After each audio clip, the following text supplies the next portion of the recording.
Wonderful, wonderful. All right, let's call the meeting to order and stand for the pledge.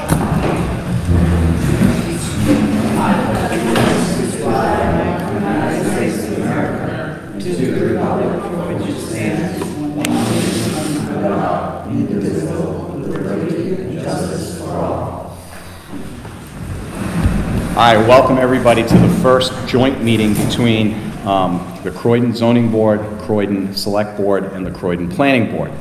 As statute provides, meetings of this nature are usually conducted by the Planning Board because the Zoning Board and the Select Board are judiciary bodies and they cannot meet without an intermediary in there.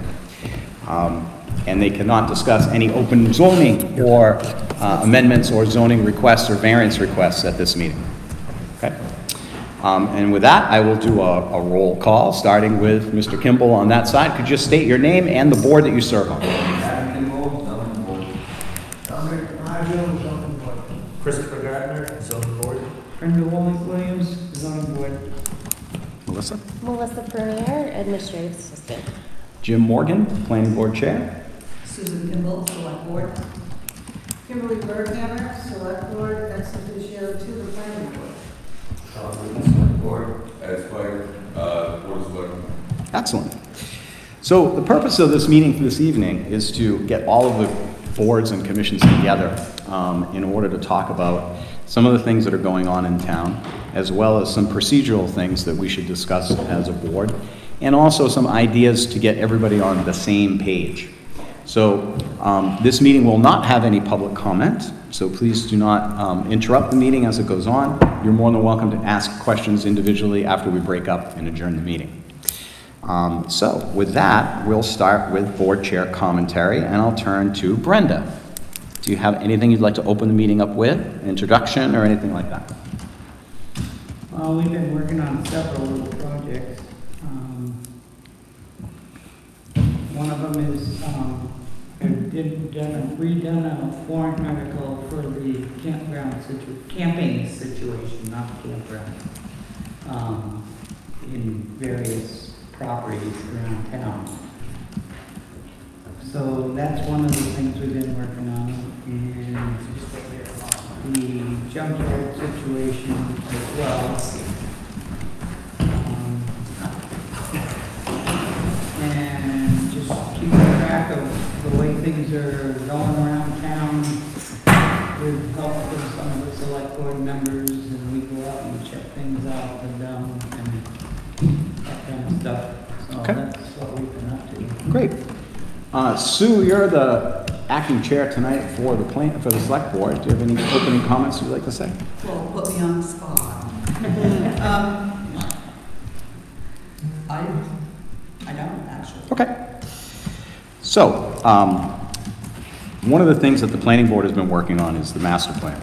And the master plans has a certain process that everybody needs to go through in order to create the final master plan, which hasn't been updated in the last 40 years here in Croydon. The first step in that process is a survey. And the survey, most of you should have seen it or at least hopefully replied to it. The survey's been out for about a month now, and the data that's been coming in is leaning very heavily towards what most of us had expected, which is that the town is very concerned about growth.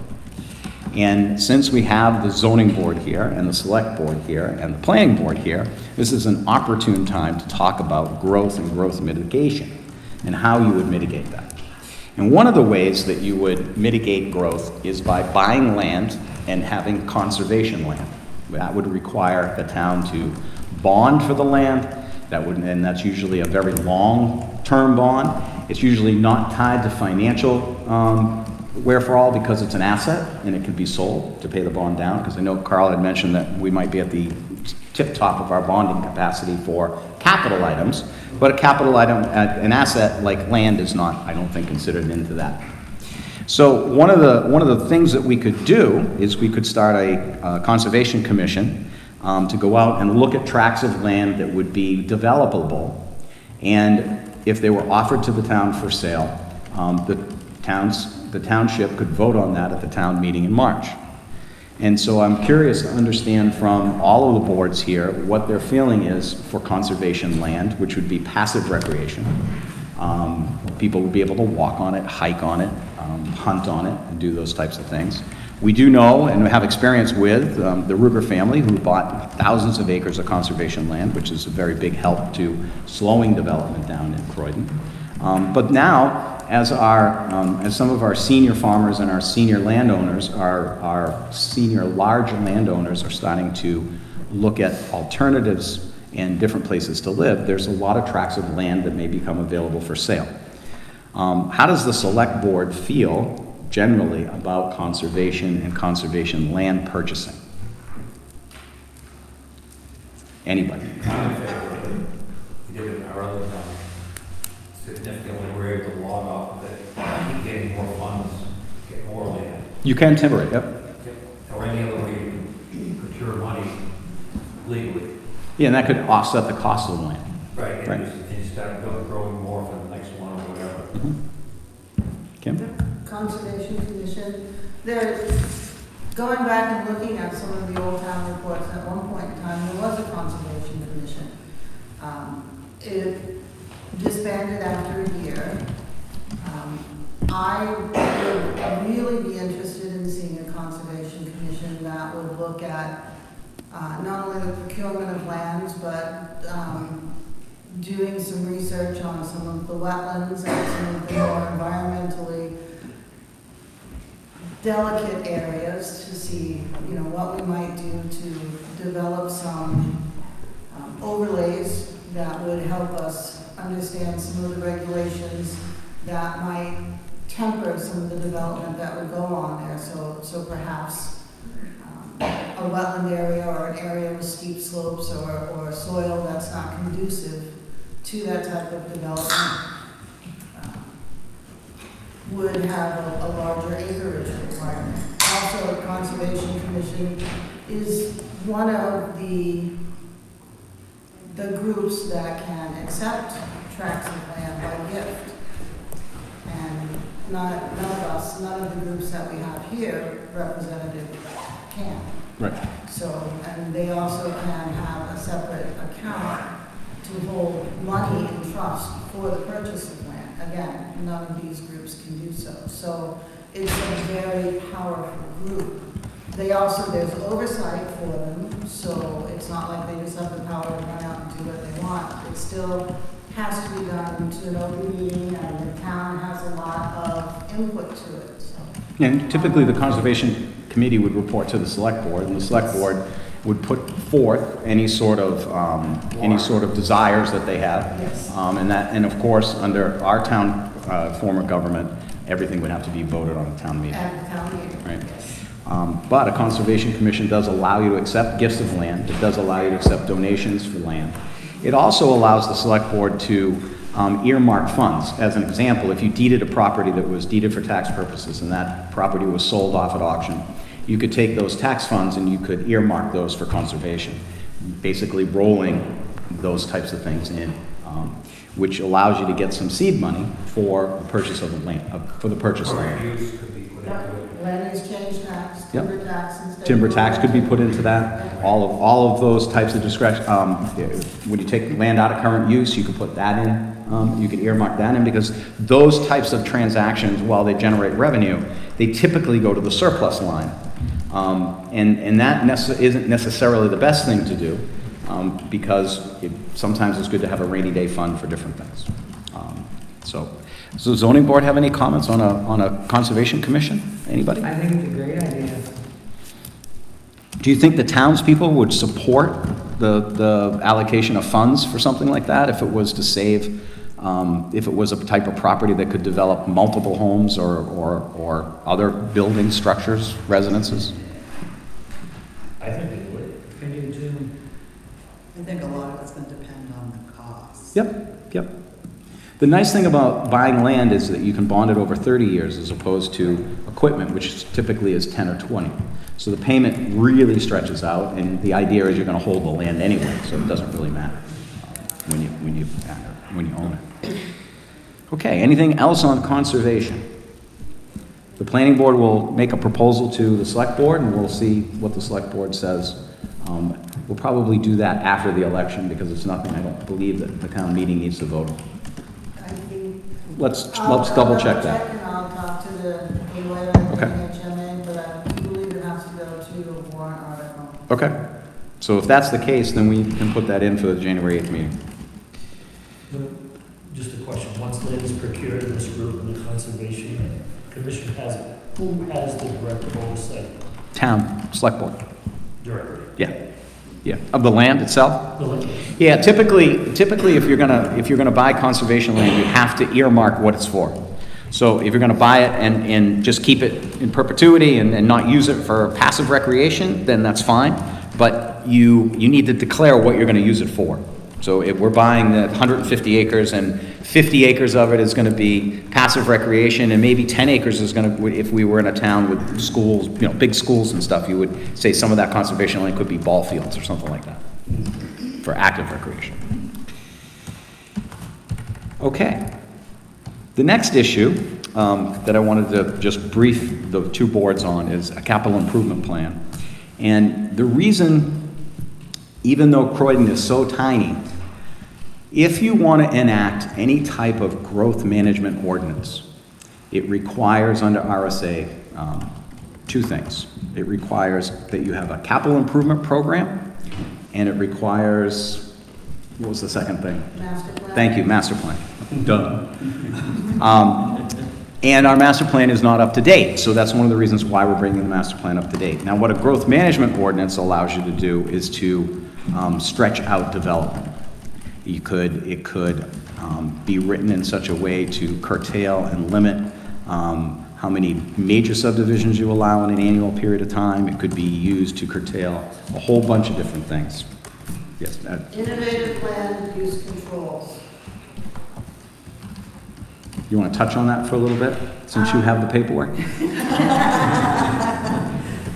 So, just reading down the innovative land use controls, they may include, but they're not limited to, timing incentives, phase development, intensity and use incentives, transfer of density and development rights, impact zoning, performance standards, flexible and discretionary zoning, environmental characteristics zoning, inclusionary zoning, impact fees. So it just goes through a lot of different things there.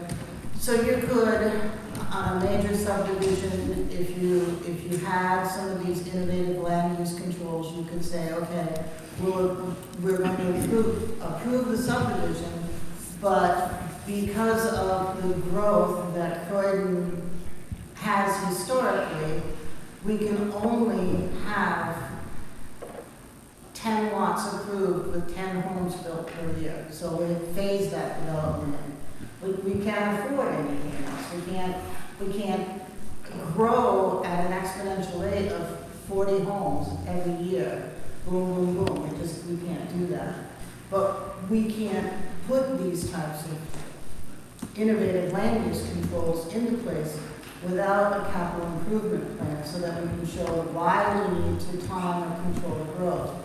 We can ask the developers to not only improve the road that they're in front of, but maybe make off-site improvements, or put money aside for schools that we might need in the future, or other types of improvements, money to improve the town hall, or all different kinds of things, but we have to show it in a capital improvement plan. And it might not be for an immediate improvement, but an improvement 5 years or 10 years out. And the other thing that a capital improvement plan does is the continuity. This board, these boards, we might be gone in 3 or 4 or 5 years, but it puts a roadmap down for the rest of the boards coming in, so that they have some foundations to build on and continue on.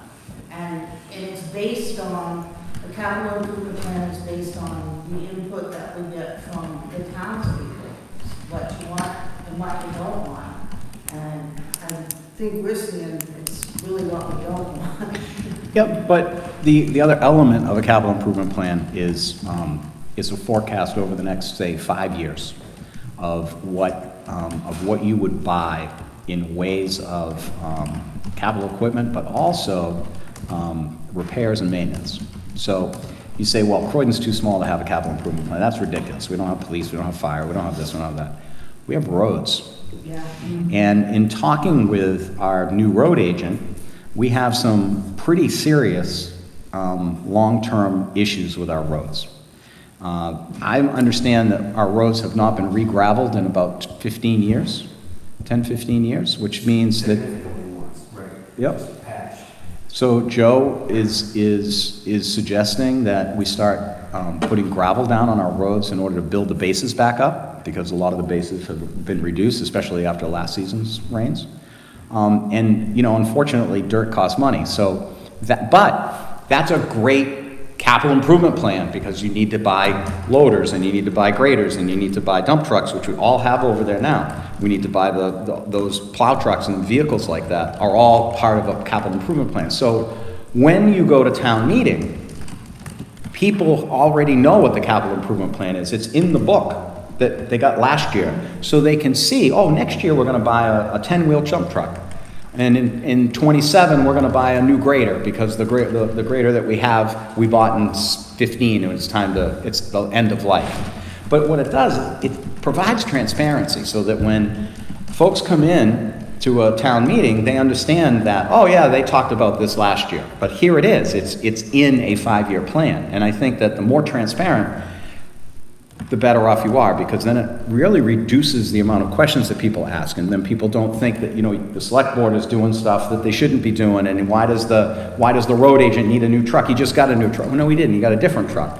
But it helps tell the story of how the town is being managed, and what the peaks and what the valleys are gonna be in the budget, and how to balance that budget out over a longer period of time, so that you don't have spikes in the budget. And that's really what the planning board is suggesting, is that we look into adopting something like this, and we work on it. The requirement is a joint meeting, similar to what we're doing tonight, to talk about, the road agent would be there. Anybody that has capital needs for the town would be involved with that particular effort. And then Aaron just joined us, Aaron. And then you could put capital improvements as notes on the municipal side. You could put the notes on the school district side. So the school district and the town working together allows us to budget our wants and needs, so that they don't all hit at once and impact the school budget really, really high, or impact the town budget, or the tax rate really, really high. By keeping and working together on both sides, when the school district needs to spend money, maybe the town can plan their purchases around that. And that way there, we don't have these big bumps, because one of the major problems that we do have in Croydon is our tax basis. And what that means is our tax basis is very low, which means when we spend $100,000, we're spending $1 on the tax rate, where some towns are spending pennies. So it costs us a lot more money. We spend a lot more money to earn that tax dollar than other communities do, because of what our relative tax basis is. So by planning those things, we don't have some big, crazy things happen. All right, so the consensus, I think, is from the select board that we want to look at this and come back to you guys. Yes. Okay. I know Kim is very, very big proponent of this.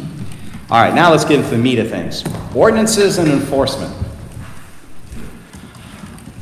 Who wants to start that? Because there's a lot of stuff going on. I'll be the icebreaker, because I'm the newest one, and I have the least amount of polls. Awesome. I have a question that I think ties into something that you just said about raising money. And I'm sure every board here has frustrations on knowing somebody's breaking an ordinance, breaking the code. We have no law enforcement. None of us are police. We're not going and arresting our neighbors or handing out ordinances. But you had touched on possibly buying land. You had touched on our infrastructure, towns, roads that are going to crap. We need trucks, we need money, right? There's a lot of people in this town breaking ordinances with multiple house dwellings that could be bringing in huge tax revenue to bail all of us other taxpayers. You know, there's timber tax evasion going on, and has been going on for a decade now in this town, which would result in a lot more money that the town could probably use right now. And we're handcuffed, because we could know something is going on that long, you can know that it could be a big help to your community, but our hands are tied. We have nothing that we can really do about it besides complain. So I'm just kind of curious what everybody's thoughts are on that. I mean, we can make all the decisions we want, but we can't even enforce the ones we have now, so. It's So- very frustrating. I agree with that 100% on that. Yeah. So, how do you enforce an ordinance? Does anybody know? I do not. Well, according to the state, if you don't have an officer, Code enforcement officer. if you don't have an officer, police officer, then you have a code enforcement officer. If you don't have a code enforcement officer, it goes to the select board. They write letters, certified letters, and then it goes to court. That's what the state says. Yep. So the process is no different if you had a code enforcement officer. The only difference is that's the guy that's knocking on the door. Right. So the first step in the process when you have an ordinance violation is the town sends a letter. Now, the letter either comes from the code enforcement officer or comes from the select board in the case of Croydon. So it's really up to the select board to appoint somebody within the select board who's going to be the focal point of ordinance, deputized ordinance guy, who's going to basically go out to the property, assess the situation, and then go to legal and send a letter. That's how it's done. And it doesn't matter whether you have a code enforcement officer or not. There's nobody can go on a property and arrest somebody for having 2 apartments on the property.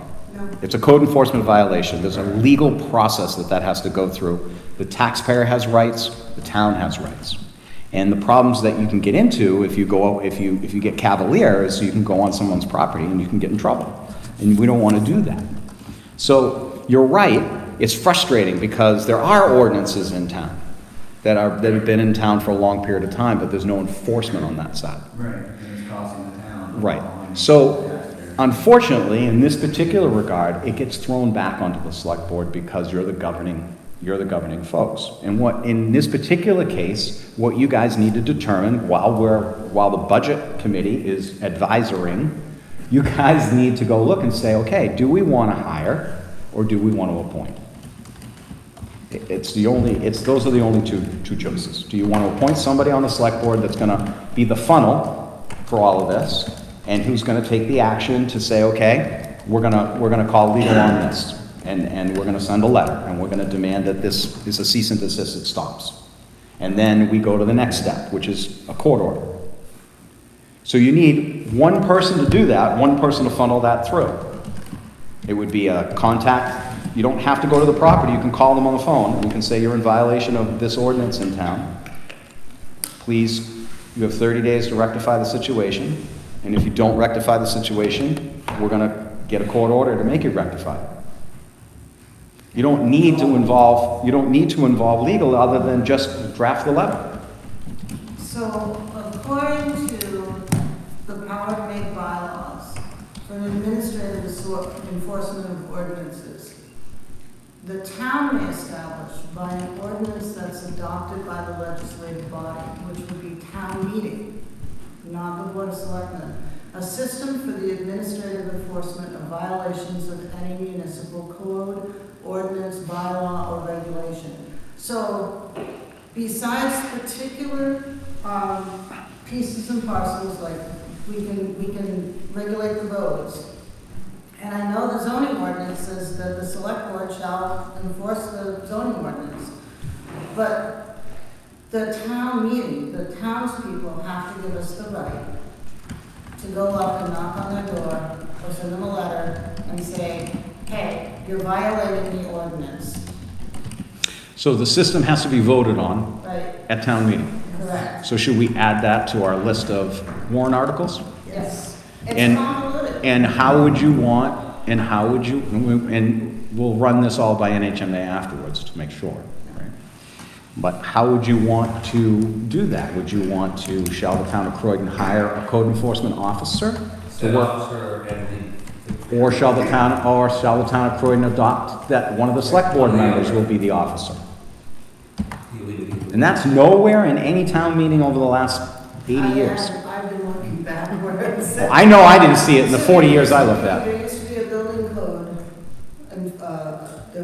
a building inspector, Mhm. and he would go out, and that was a long time ago. And once he quit, then it became the select board. But that was a long time before all these RSAs came into place. And I mean, I'm happy to go ahead and, you know, send letters.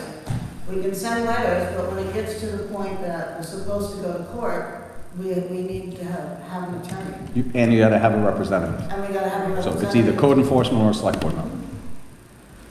But still, it comes down to the fact that the townspeople have to agree that the zoning ordinance is Enforceable. enforceable, and they're going to abide by the rules and regulations that they voted on 40 years ago. And allow the town to enforce those regulations on everybody who lives here and on everybody who is going to come to move in. Okay? So I would suggest that you offer, since warrant articles are just words, I would suggest you offer the town both options. The option to have the select board do it, or the option to hire somebody. And if both pass, you leave it up to the discretion of the select board. Code enforcement officer doesn't have to be here full-time. It Correct. can be done case by case. You could pay by a case by case. Yes. Yep. And you could probably get somebody from another town. It should be an unrelated. It should be somebody From, who, not from town. Yep. it should be somebody who's unrelated, Yeah. unrelated. Or a guy that lives, you know, on Smith Street who nobody knows. You know, and doesn't have any ties. But it needs to be somebody who has no, and that's tough in this town especially, because we're small. Everybody So knows everything. you really do need somebody that's independent to do this. Right. And I would recommend you hire somebody independent if the select board doesn't want to take it on. I don't know how many code violations you guys are seeing. Dominic? State does say that the select board has a power to, Yeah, I know that. Hang on a second. around there. not one property, you can't impose fees, and run all the select board at a time. The right to whoever's breaking the zoning laws. And just let them know, you know, they need to cease and desist. Nothing, it says here that you can't do anything threatening, you can't impose fines, or anything, that's where you get into a code officer. Yeah, we can write a letter. Right, that's what it says, you write a letter, and it says the second step is you send him certified insurance. At what point, it must have a threshold though, when you're defrauding the town of money, there must be some threshold, right? If you are living in a shed that's 12 by 12 and you're defrauding the town out of $200 a year for taxes, or if you've got 3 beautiful homes on one piece of property that you're paying taxes on, something from the 50s, like, you're defrauding the town in some of these cases out of thousands and thousands of dollars. That bill's picked up by everybody else in this room that's paying taxes and grossing the taxes. Or if you illegally put in apartments, detached ADUs in an apartment, and you haven't updated the septic system. Exactly, and the it's- subject's a 2-bedroom from 1950 home, and so, I mean, That's a. I know that if you're fraudulent in any other thing, there's a threshold, right? If it's more than $1,000, it becomes like a more serious fine. Some of these people have been defrauding this town for 15 years, thousands of dollars a year. I mean, if you prorate that, you could get pretty wild, I guess, but, So we don't have a fine schedule, do we? So the zoning ordinance says it's $100 a day. Okay, so The we zoning do. ordinance might need to be updated because some of the RSAs have a different Amount, fee schedule. okay. But our zoning ordinance would trump the fee schedules that are in the RSAs. So again, the zoning ordinance is 40 years old, like the master plan. So the zoning ordinance really needs some tweaking. Refresh it. Yes. Thank you. Now, the other thing that I would mention, it might be stating the obvious, but there ought to be a policy that's written down that says, you know, when a complaint comes in, select board has X number of days. Then step 2 is this, so that nobody can ever claim that they were given special treatment or unfair treatment. So it's just step 1, 2, 3, 4, and you go down that every time it happens. Yes. Same procedure. Same procedure every time. Every time. Yep. I agree. So to answer your question, Adam, there is, it's not an indefinite period of time, but it takes the person that's in the power of authority that is conducting it to move time. So typically, it's a 30-day notice. After that, it's a 30-day notice registered. After that, it's a court appearance. And the court will decide at that point. The guy could come in and say, look, I got knocked over by my dog and I broke my shoulder. I can't get this fixed right now. You know, I'll get it fixed. These guys want it in 30 days. I can't do it for 6 months. And the judge would say, okay, you got 6 months. And then the code officer or the person doing it has to have a calendar that says, hey, it's 6 months. I need to go make sure that's been done. And it hasn't been done. That's really quick because now he's in contempt. So these things can be handled quickly in the sense of as quick as a town can move without violating people's rights. And the first letter always has to say, you've been found to be in violation of such and such code, municipal ordinance, blah, blah, blah. And it always has to have a caveat that states that if you feel that you are not in violation or you have the right to appeal, and that's when they go to the zoning board. They have the right to come to you to say, this interpretation of the code I don't agree with. This is my interpretation. So that's where they have the right to come to the municipality to say, Excuse me. I want to present my case here. And then if they don't get relief from the zoning board, then we continue on down the path of the second letter, and then we go to court. Well, the major frustration for the zoning board right now is that, so about 6 months ago, we were running on the guy trying to sell tiny homes. Other tiny homes, yeah. 6 months. Waterfront We have not property. really explained about it at all. We put it in the writing, which is not our job, but we did, and we submitted it, and they could have sent the letter as a board. So for us, it's like, what do we have all these meetings for? I mean, there are things that can be done now that are not being done at all. So, Mr. Damasio, someone did go to that property to look and see what was going on in that property, and there were no sales of tiny homes. There was no camping being done on that property. It's still listed on Facebook, Margaret. There's nothing we can do about anybody, and I'm gonna say this because I said it at the select board meeting too. I would love to be able to put a cease and desist on Facebook posts. I really would. It's an attempt to sell property that's not even, it's Yeah. not even. But he doesn't He's have- got waterfront property in the middle of the swamp, he's trying to sell 8 or 10 lots, Good luck. And people have been trying to sell bridges in Brooklyn to people. from I guess you're Florida right, forever. but thank God somebody stopped him, right? Yeah, Yeah, but we we should needed probably to stop. investigate, and And- there was nothing there. So you can say that, but what are you gonna do if a person buys one of those lots and then comes to you guys and wants to put it in a house and say, oh, Well- we bought this property, we should have been able to even buy it because it doesn't go against anything in your zoning rules, why didn't you guys step up and do something? Yeah, well, first of all, he can't buy the property because it doesn't have a tax map and it doesn't have a book and page. So that's impossible. There's no Number deed, one, there's no deed to be issued. Right? Now, the other thing that he could do is he could sell land lease to somebody. So I could say, I'm gonna lease you this piece of land to put your house on. I'd be more worried about that than I would be about somebody trying to sell a piece of their land. Marketplace that he's got listed, You know? like, look at that too, he's got land for lease, garden space for lease, storage space Yep. for lease. But you can't fix crazy either. So, you know, until we see a building there, or until something happens to generate that, the investigation, according to the board's been done. So, I mean, you're close by, so Oh, I know, I'm close I see by. a man's camper out there, which is again illegal and no one wants to do anything about, but I mean, attempted fraud is still an attempted crime. I just don't understand how we're just gonna turn a blind eye to it until somebody actually gets burned on it. That seems a little bit ridiculous to me, but. We can't You- control. Yeah, you can't go after somebody who says, it's like somebody saying, I'm posting on Facebook and says, I'm gonna build 3 houses on my land. Going according to what Kim said, you could write a letter saying, this is incorrect, please. See it on Facebook, you try to solve the issue, even in a campaign, I'll tell you what. If you let him, we'll be happy to send it to him. You know what? I'm not on Facebook. Hang on. I don't see this. Hang on. It's real simple. Give me a copy of the Facebook post. Let's send it to Steve Buckley at NHMA and ask him what we can do about it. Simple as that. That makes much more sense, because we'll have the state's attorney look at it. Let's see what we can do about it. So send that to Kim, And Kim will send it to Steve Buckley. Steve Buckley will get back to us, and then she can report back on what's going on. Simple as that. Sounds great.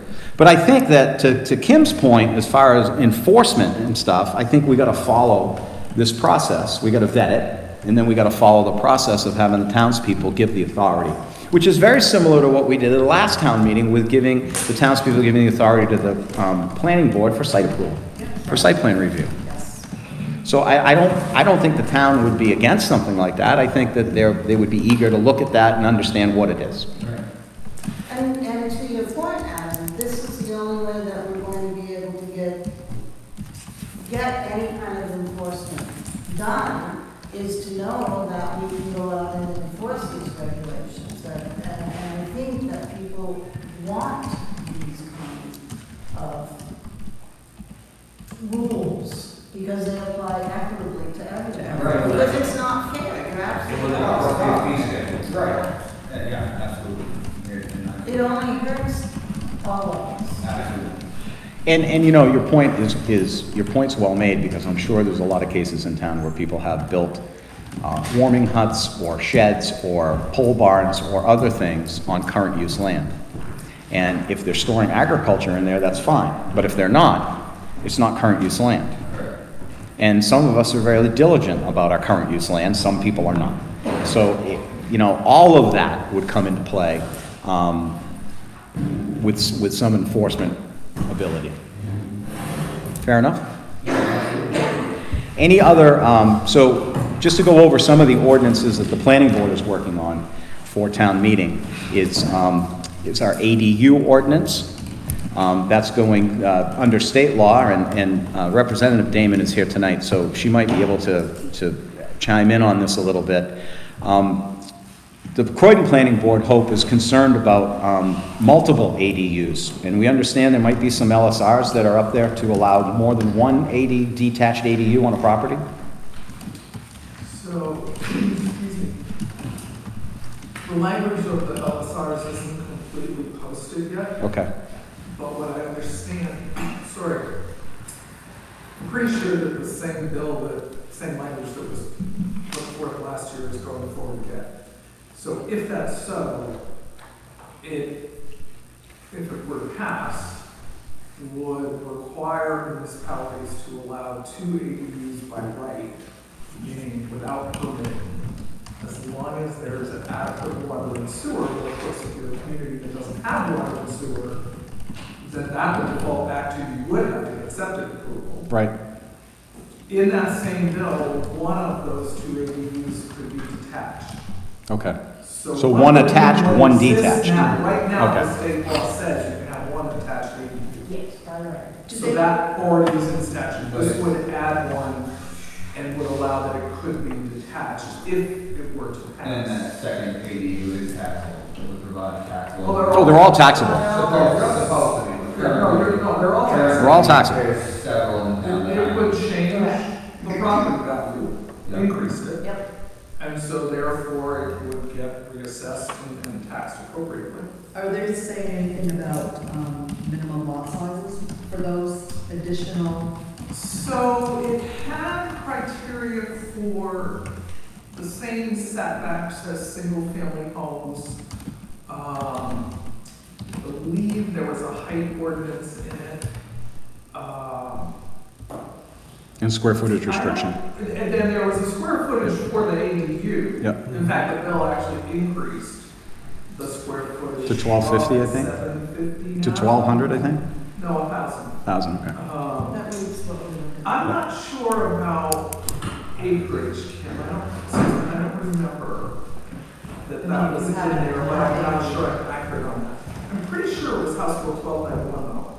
So if anybody wants to look that up, hopefully I'm going to remember correctly. HB 1201. So we're working on an ADU ordinance right now, which is going to allow a detached ADU on the property, either hooked up to a new septic system or an existing septic system that's approved to handle the bedrooms, because we don't want to limit, if somebody wants to put a brand new septic system in, let them, because it's only going to be better for us. You don't have a minimum lot size requirement. We do not have a minimum lot size requirement. We have a minimum we have a maximum ADU size, which is a percentage of the property, correct? Or did we eliminate maxed it that? out to 1,000. We did. We maxed it out to 1,000 square feet. I think that's the same amount. Yeah. Yeah. It's So it's we- maxed 1,000, but it also was related, I believe, to the size of the existing dwelling. We're also, we're making them conform to the setbacks Yep. and, parking, so we need the additional parking. Road frontage is not an issue. And, No. no, there have, the existing law already has the Right, road yeah. frontage. And so we're working on the language of that now that Kim's prepared. The other thing the planning board is working on for ordinances is a cell tower ordinance, because the cell tower that went up on Pine Hill has no fall zone, and a bunch of other things. We're gonna have that ordinance will be ready. We've now added a code enforcement ordinance that would allow authority to be granted to either a person or the select board. So we will write that up. I'll need some RSA information on that to align it to. And then zoning has put forth 2 zoning amendment or ordinances. I have the Camper. I have the junkyards under RSA 675 something.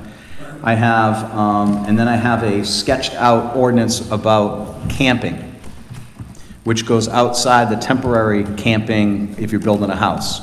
So basically, it seems that the zoning board wants to restrict camping any more than 30 days, correct? Yes.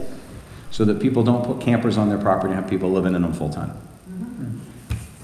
All right, and we're gonna be working on that language. And then we didn't have, those are the only 2 you gave me. There's another one, One article with the zoning board, a voting situation. Okay, yeah, we're gonna talk about that under open topics. we were gonna do, did you do the one for the firemen and stuff? I did not, my phone was Okay. out, I didn't have a single bit of service. All right, we're working on that. All right, One for confining your farm animals. okay? 'Cause So, I don't know about anybody else in this room, but I'm sick of almost running over people's chickens all over town. Fresh chicken. So I would recommend, we're gonna have the first public hearing on January 8th. Bruised fresh chicken. January 8th. We're gonna have the first public hearing for the planning board for these ordinances on January 8th. We have to by RSA, and then we have to offer a second public hearing a week later if there's any changes made. So I would stick with those 2 for this year. We'll talk about the voting one, though, that's different. But let's stick with those 2, and then really, the zoning board needs to get the planning board any ordinance changes by September. So next year, put a bunch of them in. But just get them to us in September, because we have to talk about them, we have to hold a public hearing to talk about them, and then we have to formulate them. And then the select board has to, by right, should have a glance at it. So September's a really good time, at the latest, to get those in. So those are the 4 ordinances that planning is working on for the January 8th public hearing. And we'll have language to those and the warrants crafted in the next week, so that we have that up there on that. Any other ordinances that you can think of?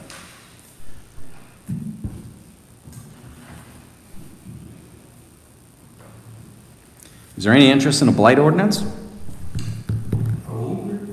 So you have an ordinance in the books that says that if there's a house that's a safety concern for the town can take the house down. We already have that. It's in our laws. So is there any interest in taking that a bit further for abandoned dwellings and any type of abandoned building that's dilapidated and fallen apart? I say wait till we figure out enforcement, because the code enforcement person can do that. I love it. Good idea. All right. Next, item 8 is board responsibilities.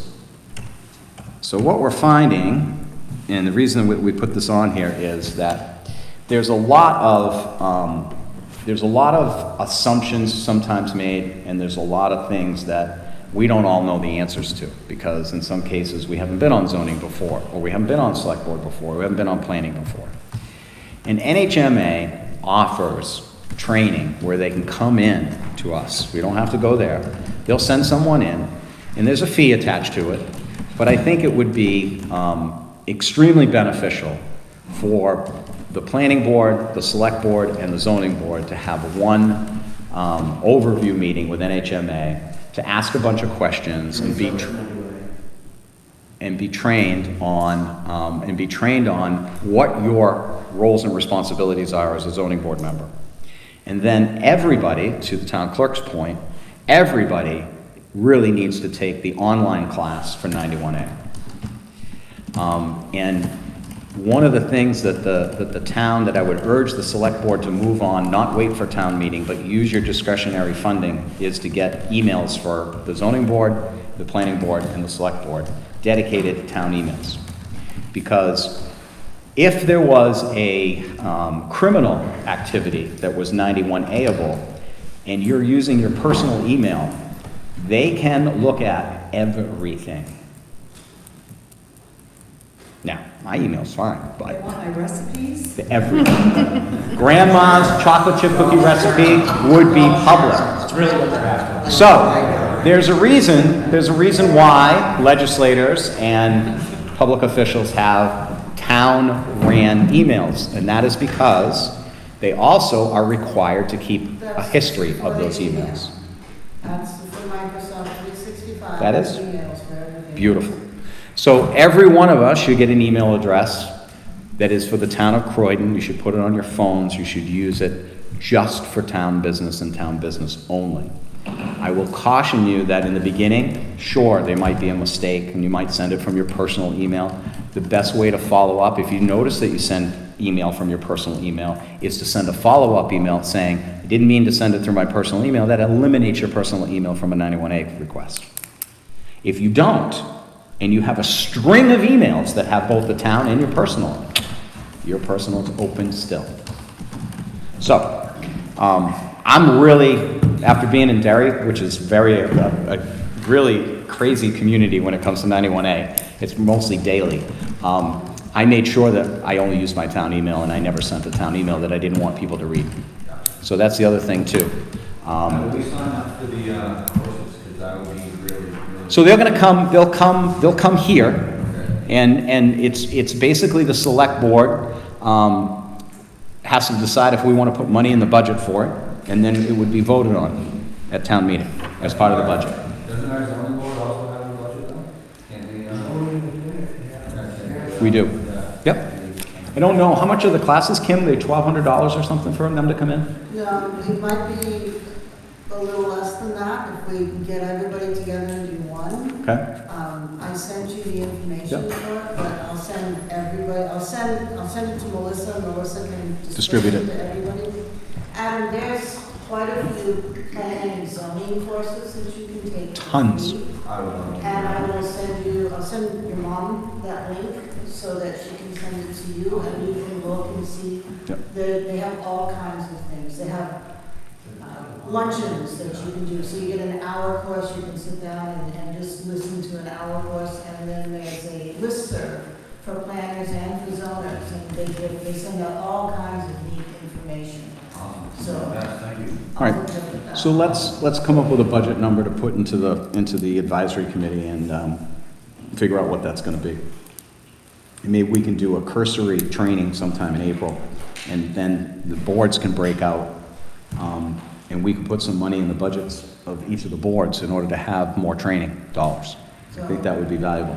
Paul?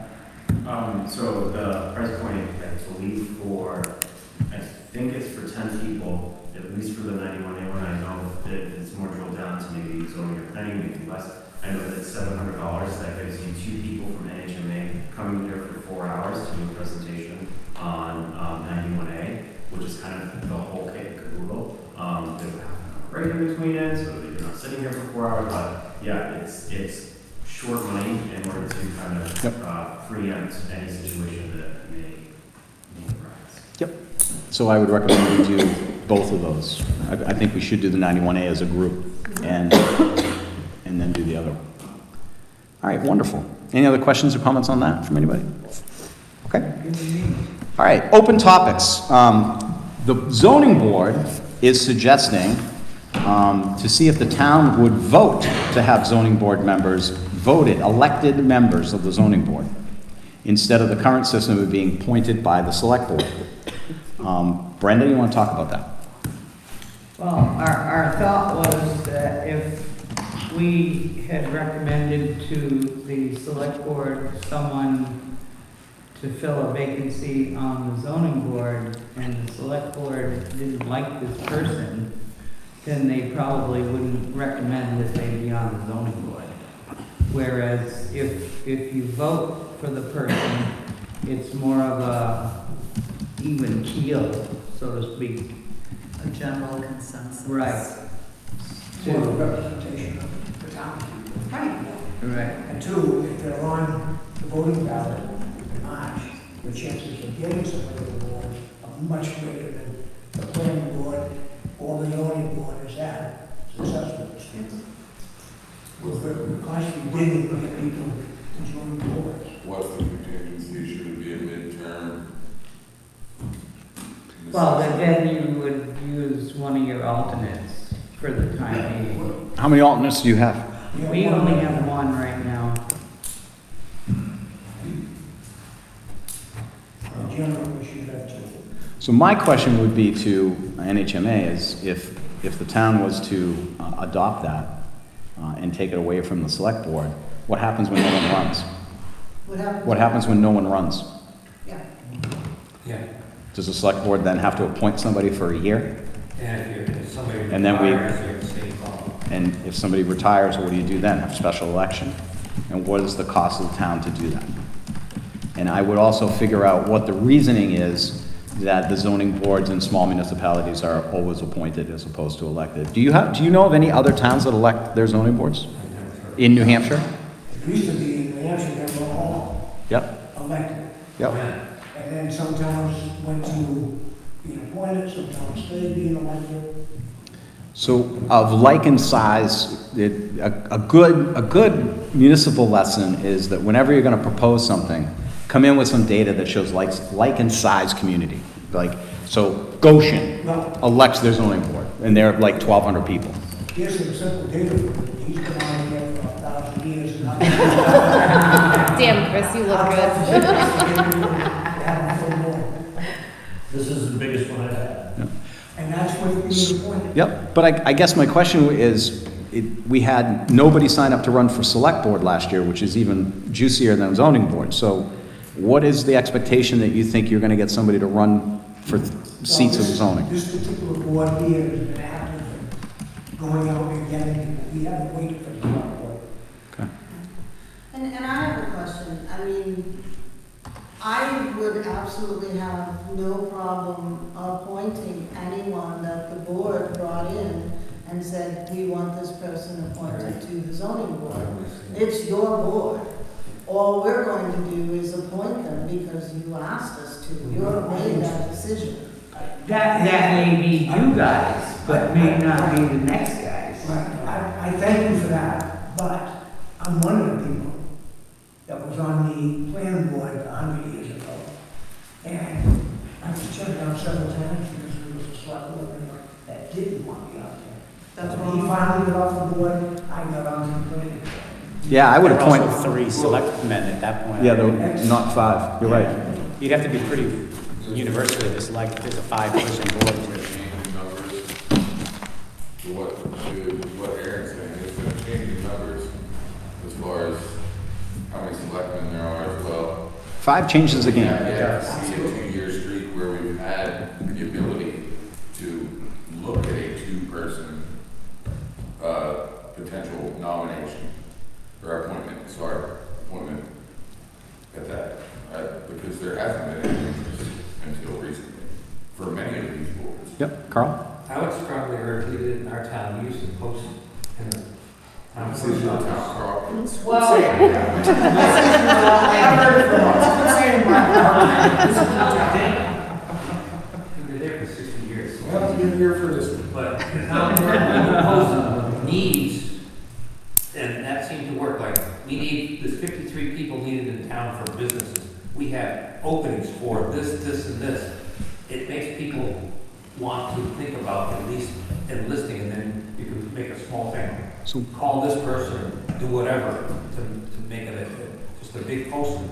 So one of the problems in Croydon that most other municipalities don't have is that I asked, why are we not appointing people in April with the new select board sits?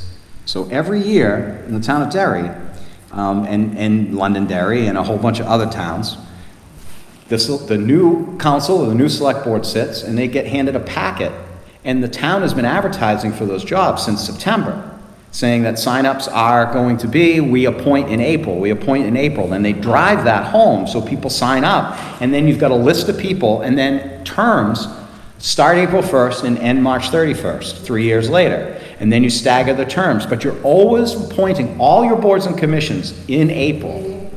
And then everybody in town knows that, oh, if I want to be on the planning board, they appoint in April, so I got to put my name in February, or in January, or in March. And having a consistent system, rather than the way it's been here, we changed it on the planning board that way. The way it's been in town is, Fred Brown's on the planning board, well, Fred Brown retired, oh, we need somebody else, let's go find somebody. Well, that's great, but the problem is that that's what you guys go through. You go out and you find somebody. Whereas if there was a consistent sign-up period every single year, people knew, sign-ups are in January, we gotta get I want to be on planning this year, I want to be on zoning. I think that would solve your problem. 3-year limits and. Yeah, 3-year terms. Get out. But if you guys feel really strongly about it, is the select board willing to put this on as a warrant and let the townspeople decide?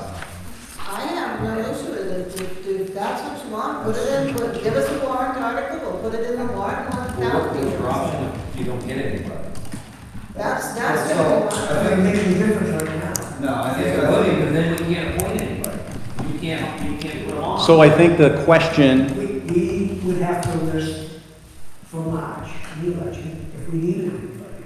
We can do as, we've done very well so far. We can put out the deal that we need somebody on the planning board in September. And if, you can't go on until March after the election. So hang on. When do your appointments They're end? 3 years stay. So when do you all So right expire? now, Chris would be the first one in. Then it would be Brooke, Brenda, myself, and Adam. Okay, so you need a quorum of 3, typically. So what would happen? Worst case scenario, as we're putting this out, that you end up where you only have 2 people. We don't have anybody that wants to come up and be elected, so nobody comes out to be elected, nobody puts their name in.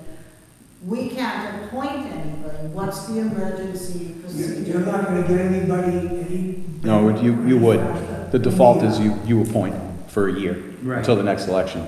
Also, every single one of I believe that if the town adopted this year, the vote would be next year, it wouldn't be this year. Every single one of you would have to give up your seats and run. Yep, you'd all have. And you'd all run for staggered terms.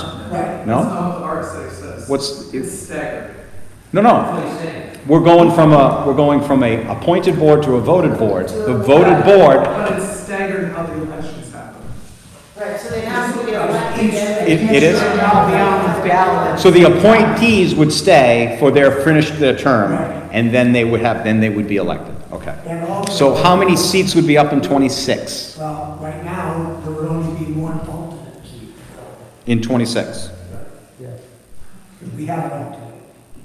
You should have 2. We should have two. Okay. But we can have up to 5, correct? Yeah. Yeah. I think the state says we can have up to 5. Are you going to elect the alternates too? Have to, right? You have to elect the alternate. Yes. Because otherwise you just backdoor somebody. It may seem like a lot of work, but I think the point is being overlooked, and not that long ago, we had this issue with select board members putting their buddies in seats on either side of these chairs. And I'm not really so concerned with somebody not liking me and not allowing me to be on the board. It's more of Timmy wants Tommy, his buddy, on the zoning board, so he pulls some strings, and then pretty soon you have 3 boards, and the majority of them are from a very small group of people. That's not what we're trying to do. This needs to be a community voice. We need to have voices from every part of the community, not 10 people that are running the town. And we've had, not with this select board, we've had that happen here. Yeah, I'm not. I've been here long enough to know, he's been here long enough to know, it happens. Yeah. I understand ethics laws. We don't let down, but we try. This goes back to the ethics question you brought up at the town meeting. So I didn't mean to interrupt. I get where this is all coming from now. I understand. I'm good with it. I want you to know I did write an ethics policy. We can't do anything with it. The land use boards, per RSA, are guided by ethics. The legislative body has to vote in an ethics policy. We can't do it by law. So I can't help it. Sorry. I tried. I got shot down by the lawyer. Okay, so I've always had We can't do it. I've always operated under the kind of the procedure of if you don't know the answer to the question, ask the voters. So I think you put it out there. I think you put it on a warrant. I think you ask the voters, and it's going to be an up or down. It's going to be an up or down vote. Simple. Could it be a hybrid question? If there wasn't somebody that was up for a vote, is there a plan B? Could we add a plan B into that, based on if we don't fill the seat? Yeah, you have to run a warrant, the warrant article has to be particular and specific. So I would write the warrant article and talk to Stephen Buckley at the end. Well, RSA 673:3, we just got to read it, because there's got to be an appointment provision in there, and I believe the select board would appoint for 1 year, until the next election. That seems very Yeah. That's what they do on everything else that's elected, right? What If it the town also- clerk quit, you would appoint somebody to the next election. It's impractical. Yeah, would it also be worth looking into, like, if that position, say, is a chair position on this board, would that change? No, because you should be switching chairs every year. It should be, but it's happened in very recent, chair was appointed, and that shouldn't, in my opinion, be Yep. happening, so I don't think. If the chair leaves, you vote. So that should be, Adam, that should be in your policies and procedures. That should be in your policies and procedures, your election of officers, and you should do that every year when the board sits. And it's not a problem to have the chairman sit 2, 3, 4 years, but it has to be voted on by the board. Yeah, well, that's what I'm saying, say our chairman vacates, Yeah. and then are you guys going to appoint a chairman? or a chairman? No, you appoint so if somebody quit, if there was nobody that ran for office and you guys were down a seat, these guys would have to appoint somebody for a year. You guys would then have your caucus and you would determine who's going to lead it. Yeah, the select board can't say, we're going to appoint so-and-so and make them chair. Like, it's a fact, but it happens, so I mean, I feel like that's why. Yeah, I don't know how it happened, but that's not the way, that's not the way. Asking the vote to have the town over is not unusual, it's Yep. 50-50 in the city. Okay, so this has to come to us anyway? The warrant article, yeah. Okay, Write the so warrant article, we'll I'll- make sure it goes- Do you have multiple questions for Steve Buckley? Do you want to put this with it? I get to email Steve Buckley one question, and then I have to write another email. Oh, I'll send it then. So I got it. I got plenty of questions to send. It's one at a time, right? Yes. Yeah, that's what I thought. Okay, because I think they keep track of all of that stuff, and then when people ask too many times, they say, you got your bills going up. Yeah, Mr. Buckley starts his emails with like, you again? Okay. So we'll follow up with that, guys. We'll put that over to Steve Buckley, and we'll get some feedback from him. Under open topics, any other open topics?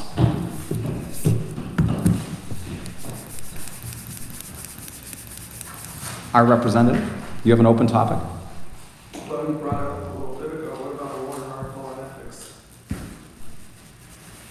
If it's the legislative body. Who would put that? The legislative body is the the one who puts that together.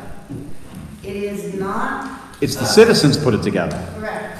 Yeah, and then they present that warrant at town meeting. So I don't think it's anything we can do this year, because we only got 2 months. So then But you could do it. Yeah, you could, That's the one I wrote, but I can't do anything with it. You can give it to I them. can give it to somebody who's a member of the legislative body, so that they can look at it and see if it's something that they want Put it on a warrant article. to do it. and do a petition warrant Do a article. petition for it. That would be better. Absolutely. What, 20 signatures, 25? 25. Yeah. Got 15 in this room. Well, no, you got 25 in this room, actually.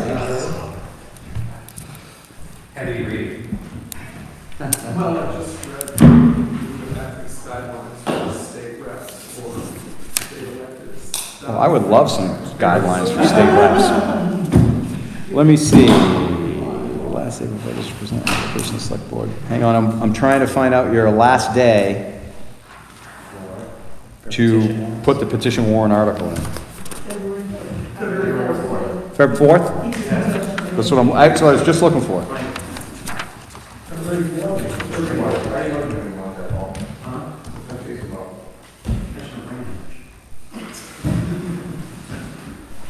No, 25 or more voters are 2% of the total, whichever is less. Yes. 2% of 600 is 12, right? No. You arguing with the math guy? Russ? A number of years ago, we had a large number of petition articles put in for warrant consideration. Yes. Yes, we had to have 25 voter signatures on it, and they had to be verified. I'm pretty sure. That is still the same case today for the petitions articles. Yeah. Okay. Yeah, there were 14 of them, I think. Yes, that was the last thing. Okay, so 25? 25. And then they have to be registered voters and verified by the checklist. Okay. Any other open topics? Seeing none? Closing commentary, anybody? Select board? I just want to thank everybody for showing up. Seriously, including myself, who's my Good job, Ed. Well, I got a lot going on in a couple months, so, yeah, thanks for actually making all that and, getting everybody together and sit through. Yeah. Zoning board? Brenda ran away. Zoning board? You guys have anything else to add? I think it's very productive, and I think that it's really important to get together at least once a year to go over stuff like this, because you got so many moving parts that sometimes it gets frustrated. You know, you don't think the left hand's doing what the right hand asked, and sometimes getting together and doing this is good. I wouldn't recommend we do it in December, however. I would recommend we do it in the summer. In the summer or the late summer, because if you generate ordinances from this, we need time to write them, right? Right now, we have a public hearing in 3 weeks, so we gotta kind of cram all this stuff in. And we'll do that. But yeah, thank you very much, everybody, for coming and understanding the pathways that we want to go to. We're working on the master plan. We'll get that done. Survey results are going to be discussed at the January meeting, if anybody's interested in those survey results. And we'll kind of have Upper Valley Planning here as well sometime in January to kick off the plan for to kick off the agenda for the master plan. So there's going to be community events and community participation that it will be required for the master plan. In this room, we'll break up into cells. They'll have a whole litany of stuff that they want to run by you guys and ask you. And we're anticipating that that's going to be sometime in April, I think, just because we want to get out of winter. Our luck, we schedule it, we'll get 2 feet of snow. All right, awesome. I'll entertain a motion to adjourn. I make a motion, we adjourn the joint meeting. All those in favor? Aye. We are adjourned. Thank you, Larry. Thank you, Larry.